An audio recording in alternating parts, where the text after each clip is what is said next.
రేపు మెడికల్ షాపులు బంద్ కానున్నాయి. దేశవ్యాప్తంగా 12 లక్షల మందుల దుకాణాలు మూసివేయనున్నారు. All India organization of chemistry druggist bandh కు పిలుపునిచ్చింది.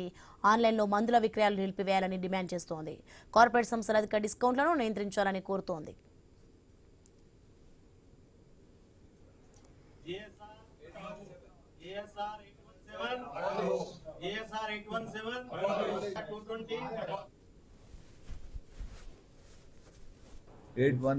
GSR ఇంకా GSR 220 ఈ రెండు జియోలు అప్పుడు కోవిడ్లో సెంట్రల్ గవర్నమెంట్ పర్మిషన్ ఇచ్చింది. ఎందుకంటే కోవిడ్లో ఎవరు బయటికి వెళ్తలేరు, అందు గురించి వాళ్ళకి మెడిసిన్కి ప్రాబ్లం రావద్దని ఊరికి ఇంటింటికి అక్కడ పంపిస్తాను గురించి అప్పుడు ఇది ఫెసిలిటీ ఇచ్చారు. కానీ ఆ ఫెసిలిటీని ఇప్పటివరకు డ్రాగ్ చేసుకుంటా, కంటిన్యూయేషన్ చేసుకుంటా, మిస్యూజ్ చేసుకుంటా పోతూ ఉన్నారు. అందులో ఏమవుతుందంటే ఇప్పుడు ప్రిస్క్రిప్షన్ ఉంటుంది, ఒక ప్రిస్క్రిప్షన్ జనరేట్ చేసినాక ఒకసారి మెడిసిన్స్ ఇస్తారు, కానీ అదే ప్రిస్క్రిప్షన్ని మల్టిపుల్గా యూజ్ చేసి మల్టిపుల్గా ఇవ్వడం స్టార్ట్ చేస్తున్నారు.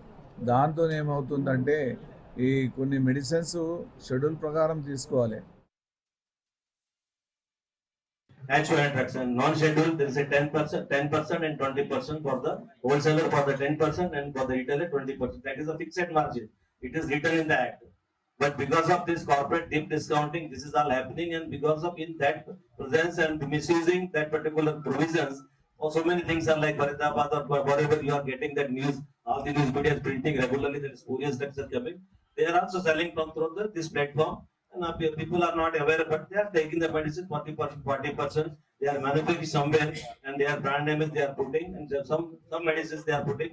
And some okay, that is spurious or anything, but people who are taking, whether it is benefited or not, that is not there. But people are actual drugs and non-scheduled. There is a